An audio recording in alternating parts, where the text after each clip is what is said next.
Namaskar and welcome to StudyIQ. I am your friend Rahul Saigaonkar. Let's continue our discussion of NCERT series. We were discussing NCERT science textbook for class 9 and we have reached the penultimate chapter, that is chapter 14, natural resources. In our previous interaction, we discussed about different diseases. Why do we fall ill? Today, we'll talk about natural resources. In fact, in our previous classes, when we discussed the textbook for class 6, class 7, class 8, we have already interacted on these topics. We have discussed about different natural resources. We have discussed about air. We have discussed about water. We have discussed about soil, how soil is formed. We have discussed about forests. So this chapter or this interaction would be like a revision session for you, where we will be focusing on natural resources like the resources coming from atmosphere, lithosphere and hydrosphere, right? So we'll talk about air, water and soil. Apart from that, this chapter also focuses on the biogeochemical cycles. At the end of this discussion, we'll talk about some biogeochemical cycles as well. Let's begin our interaction. But before that, there is a small notice for every UPSC civil services aspirant. If you're preparing for the examination, if you're preparing for 2024, then this is the batch for you. StudyIQ is offering Prelims to Interview initiative, where we will be hand-holding you through all the three stages: Prelims, Mains and Interview. StudyIQ has created comprehensive and integrated program at a very affordable price. And for maximum discount, you can use my code Rahul Live on the app or on the website. We are offering this program in three formats: the content and delivery in Hindi, English and in a bilingual format. Please remember, the classes have started from 19th of June, but you still have opportunity to get yourself enrolled because the admissions are closing from 30th June and we do have limited number of seats. So do it as soon as possible. I'll see you in the class. Right, let's begin our interaction. As I told you, our discussion is about natural resources, and we know planet Earth is the only planet which has life. It is the biosphere. It is the planet with life.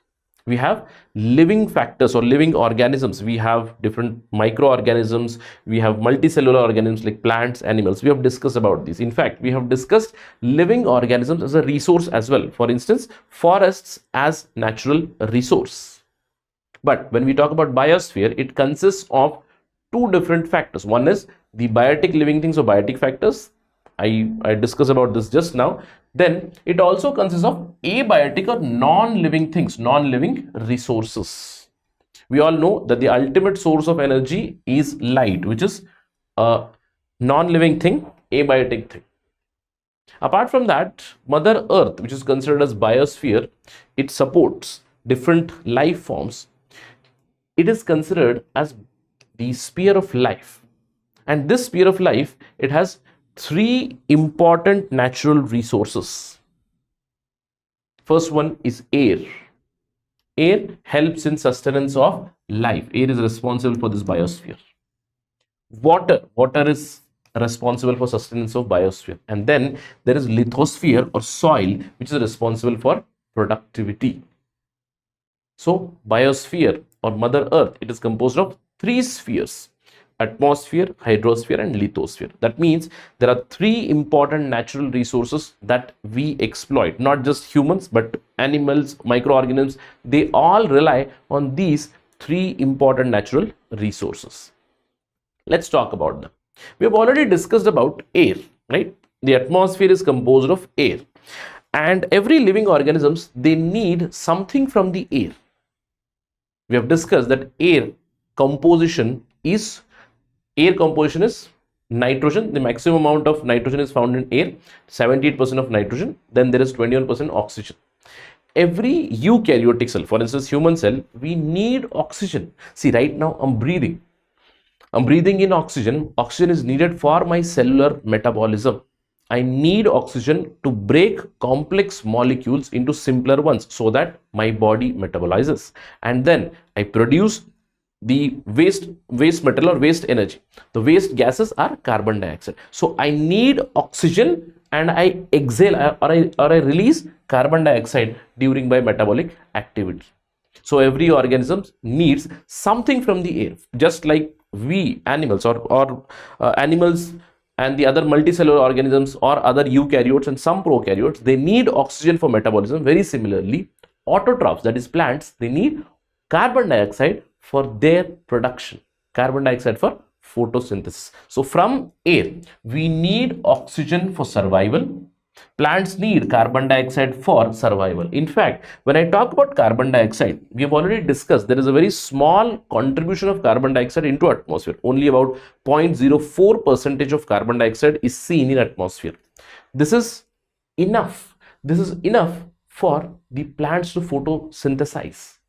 Apart from that, this is also very much needed for the survival of life form on the earth itself. I'm not talking about plants or animals, I'm talking about the entire biosphere, the life. Carbon dioxide is responsible for an effect called as greenhouse effect, which ensures that we have sustainable temperature or we have habitable temperature on Mother Earth. Air also has many other applications. For instance, atmosphere or air, it helps in the climate control. See, we all know sun is the ultimate source of energy. Sun gives us light and heat. So when the solar radiation is incoming towards Earth, if 100% solar radiation is incoming, because of the characteristics of air, we all know air is a poor conductor of heat. So it is going to hold on to some amount of heat that is needed for our sustenance. That means air is responsible for maintaining the heat budget in Earth, in the biosphere. That is why we see that atmosphere or air, it has a role in climate control. Sometimes we see there is a sudden increase in temperature, sudden decrease in temperature. We see winds also because of air. So one application is climate control. Another one is greenhouse effect.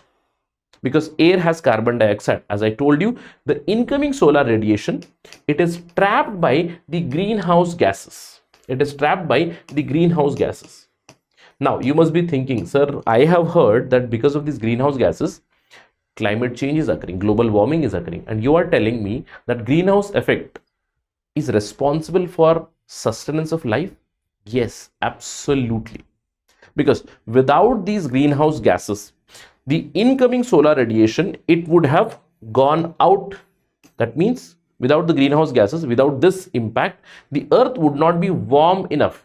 In fact, if the greenhouse gases were not there in appropriate amount, then the temperature of the earth would have been somewhere in minus 50 degrees Celsius, in the ranges of minus 50 degrees Celsius. Would it help in sustenance of life? No.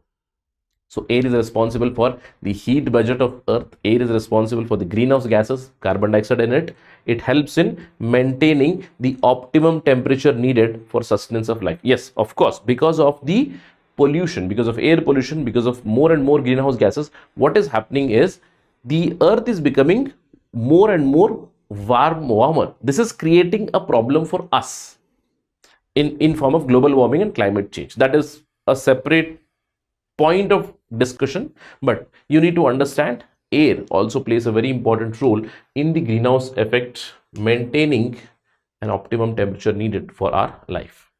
Apart from that, air is also responsible for winds. Now we have seen air always moves from a point of higher pressure to low pressure. Now because of that, we have wind systems on earth, wind systems on biosphere.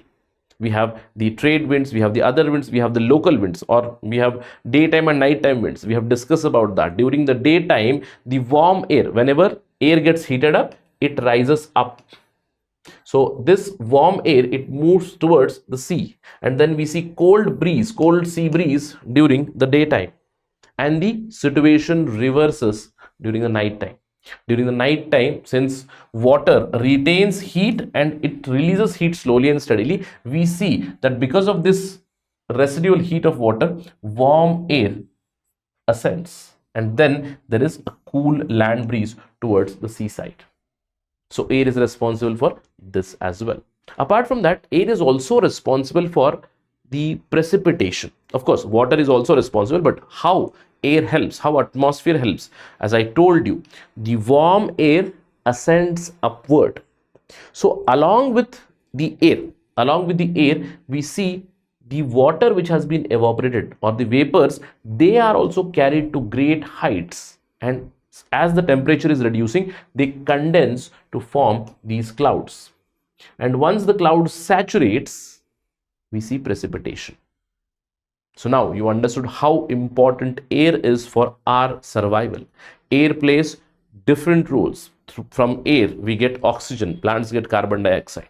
Because of air, the heat budget of Earth is maintained. Because of air, there is greenhouse effect, and we have sustainable temperature. We have habitable temperature on Earth, on biosphere. Air also helps in formation of clouds. Air also helps in bringing the precipitation eventually. The precipitation can be in form of rain, sleet, hail, or snow. We have discussed about these as well. So air is a very important natural resource, and we need to protect it. If there is air pollution, all these activities would be disrupted. Apart from that, water is another very rich resource which is responsible for human life, and water, it constitutes the hydrosphere. 97% of Earth is covered by water, that is oceans. So we have oceans on one side, we have glaciers on the other side, we have underground water also. So water, it plays very important role for survival of every organism, be it plant or animals. We all need water. Plants use carbon dioxide and water and synthesize their food. Animals consume the food. To break down the food, we need water. For metabolism, we need water. That means water is also a very important natural resource for us, which we need to preserve and conserve. Apart from this, the third natural resource for us is soil. Now we have discussed about this as well. Soil, that is lithosphere. Now we have discussed soil has different layers, but how are those layers created? Soil at the beginning or at the 0th time, we had only parent rock or a bedrock, parent rock.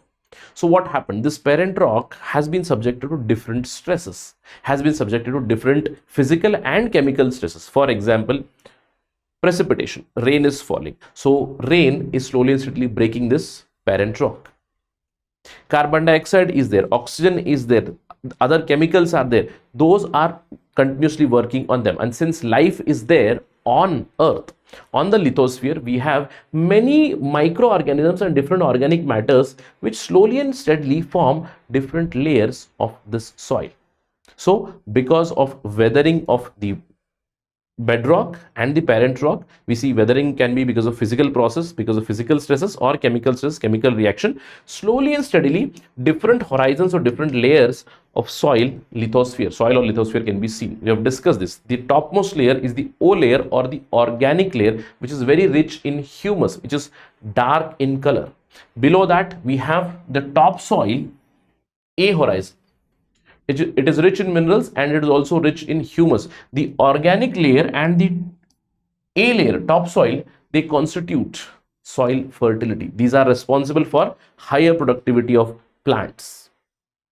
And we have seen these days, because of deforestation, degradation of soil, this top layer is being degraded, and that is why productivity is going down. Below that, we have seen there is E layer, that is elevation layer, then the B soil, which has deposited salts and minerals, then there is parent rock C, which is partly weathered rock, and eventually you have the bedrock at the end, which is the R layer or R horizon. So soil, lithosphere, has different horizons. Soil is created through a very long process. It takes thousands of years, thousands of millions of years for this soil to be created. And that's why soil, it also needs to be preserved and conserved. Soil fertility is extremely important for sustenance of life on Earth. And what anthropogenic activities are doing? Anthropogenic activities are leading to this. That is what this chapter talks about. It talks about air pollution. Air is extremely important for sustenance of life, but anthropogenic activities like the gases from the industries, I can say point sources and non-point sources, so much of vehicular emission, so much of gas release or the pollutants released from the industrial activities, it is polluting the air. It will impact eventually on all the functions that air or the atmosphere performs. Water is also being continuously polluted. Again, because of point sources and non-point sources, industrial effluents, sewage, plastic waste, we see mountains of plastics in the oceans. So water pollution is also there. Soil pollution is also there. Soil pollution or soil degradation is happening. We have known the concept of desertification. On Mother Earth, on Biosphere, continuously desertification is happening, land degradation is happening. We need to take steps to stop it. Why? Because without these natural resources, human life, for that matter, any life, it cannot go on. It is not sustainable. So we need to ensure that we curb this pollution. That is why we came up with the concept of 3 R's: reduce, reuse, and recycle.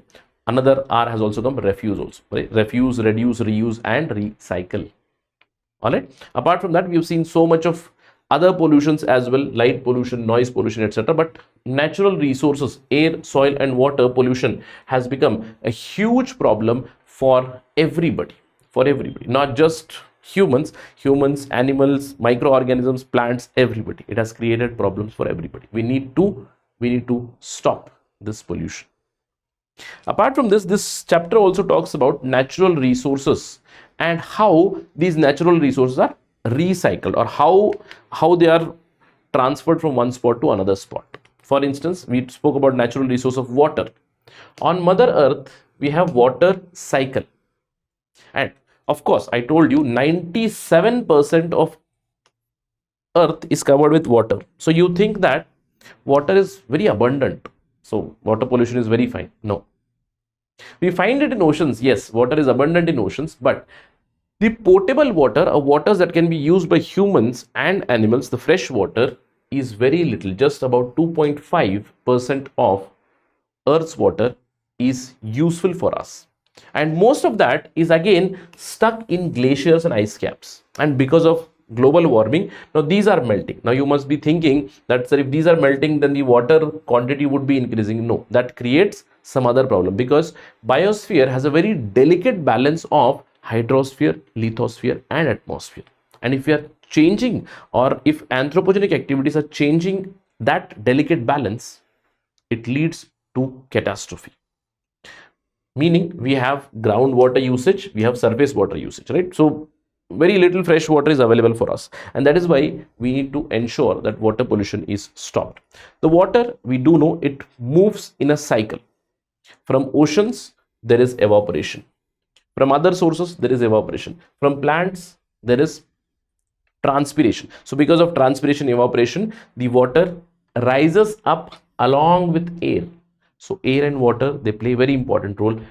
Clouds are formed, condensation happens, and when these clouds they reach saturation, they give rain through precipitation. And once rain occurs, then the excess runoff, see, some amount of water, it goes underground, some amount is runoff into rivers and lakes, and eventually that reaches to your oceans. That is how the water is recycled. Apart from water, there is nitrogen, the nutrient, which is also recycled. That means air, water, and your soil, they help in nutrient recycling. Very important, very important function, nutrient recycling. And nitrogen is a nutrient which is extremely needed. We have plenty of atmospheric nitrogen. I told you we have 78% of atmospheric nitrogen, but not all of this is in soil. I need that in the soil, because that nitrogen has to be used by plant. And that's why nitrogen is a limiting nutrient. There is abundant in the atmosphere, but it is limited in soil. And how it enters soil? There is abundant amount of nitrogen, but through lightning and through nitrogen fixing bacteria, it enters the soil. Nitrogenous compounds in the soil, and this nitrogen is taken up by the plants. We consume these plants, right? Plants are autotrophs, they produce their own food, but animals and others, they eat these plants, and eventually they help in fixing this nitrogen in the soil through excretion, through other things, through death, etc. There are some bacteria which can directly fix the atmospheric nitrogen into soil, and reverse is also possible. From nitrogen compounds directly, atmospheric nitrogen is also created by some bacteria, and these are basically ammonifying bacteria, nitrifying bacteria, and denitrifying bacteria. As I told you, denitrifying bacteria like Thiobacillus denitrificans, Micrococcus denitrificans, they directly turn the nitrogenous compound into atmospheric nitrogen, and others, they fix the atmospheric nitrogen, mostly prokaryotes. Remember, these are bacteria. These are bacteria mostly. They fix nitrogen directly from atmosphere into soil. That's how nitrogen cycle runs. Apart from this, we have carbon cycle. Now, this is one of the longest cycle. The carbon recycling, it takes years together. Why? As I told you, carbon cycle, the most important constituent of carbon cycle is carbon dioxide. Of course, it is present in very low quantities, 0.04% of carbon dioxide in atmosphere. I'm talking about atmosphere. And contributors to this would be the animals.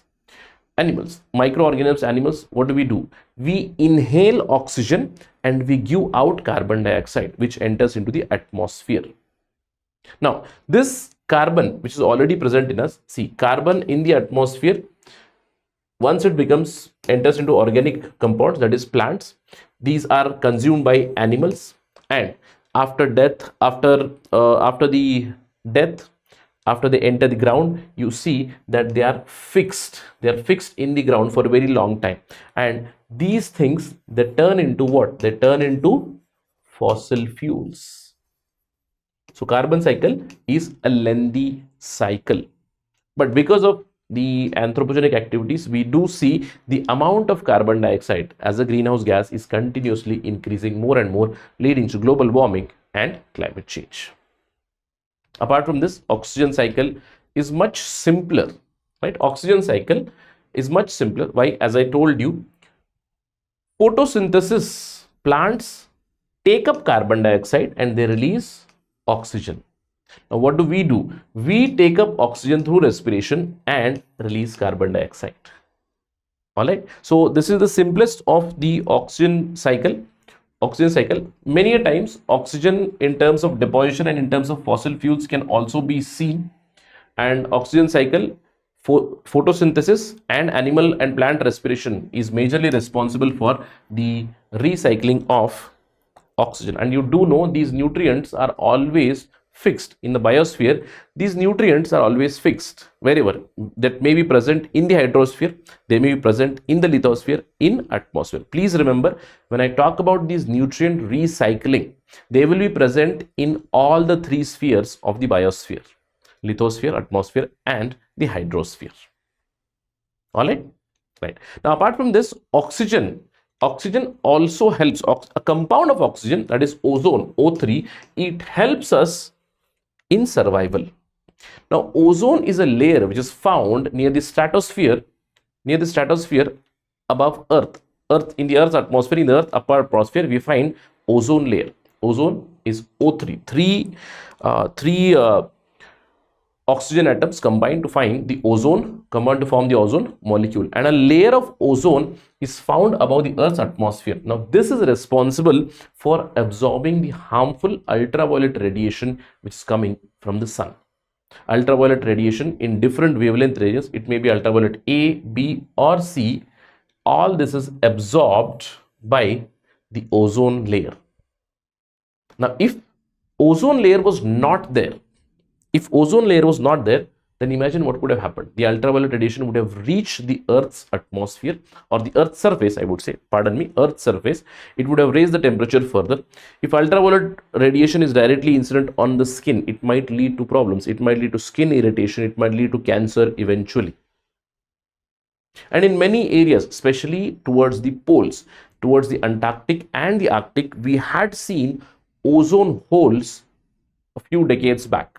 Now, this was attributed to the use of different refrigerants like chlorofluorocarbons, right? Ozone hole was created because of the other characteristics also, mainly because chlorine and other halogens were taken through air into this stratospheric layer, where ozone is continuously depleted because of halogen use, chlorofluorocarbons. Again, why only on poles? There is a different story to it as well.